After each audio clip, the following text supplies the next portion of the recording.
واحدة تانية تيجي تقول لك ايه بقى؟ لا هو فاكر ان الكلمتين الحلوين اللي بيقولهم لوالدته وهي قاعدة بتشرب القهوة وياخد كل اللي بتجيبها وبتاكله ماشي، ان الكلام ده هيخيل عليا. يا فرحتي بالكلام الحلو والمورنينج تكست اللي مغرقني بيهم ده، يا بنتي ما بيطقش يقعد معايا في البيت ساعتين على بعض. يخش انا ناتل القهوة، اصلي رايح الجيم، لا عندي عزا، انا مش عارفه ازاي لسه متبقي ناس في مصر على كميه العزايات اللي هو بيروح. راح العب كوره اي، ولو قعد في البيت وشه في موبايله مش عايز يكلم حد ولا حد يكلمه، مش طايق يسكت وشي بيحبني ازاي. او تلاقي واحد قاعد بيشتكي للانسه ساره اللي معاه في المكتب.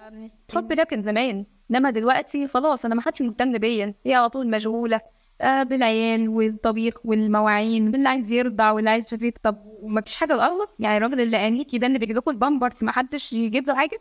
الناس دي ممكن تكون لغتها الكواليتي تايم، والكواليتي تايم من اسمه هو بجوده الوقت مش بكتره. كلنا مشغولين، بس لو ربع ساعه في اليوم كافية جدا، بس تكون ربع ساعة uninterrupted undivided attention. يعني مش بتكلمها وانت باصص في موبايلك، مش بتكلميه وانت بتطبقي الغسيل وهو اصلا قاعد بيفكر ومش سامعك، لا ربع ساعة بنسمع بعض باهتمام وبالكونكت. طب الربع ساعة دي ايه بقى بعد 7 سنين جواز؟ هنقعد نتغزل في بعض ونسبل وكده؟ لا مش بالضرورة. احنا بنتكلم في ايه؟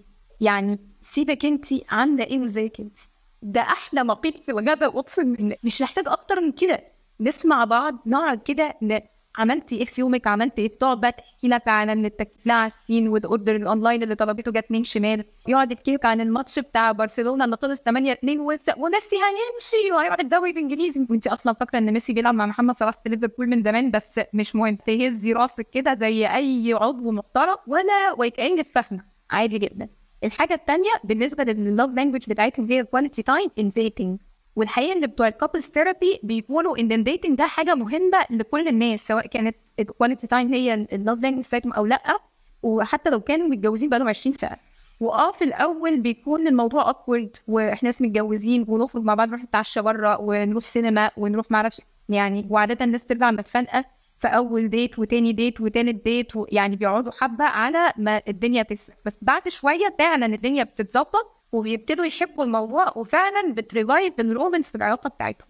فما بالك بقى لو هي دي اللاف لانجوج بتاعت شريك حياتك، بيبقى مش بس مهم، بيبقى كروشال، بيبقى حاجه يعني اساسيه جدا.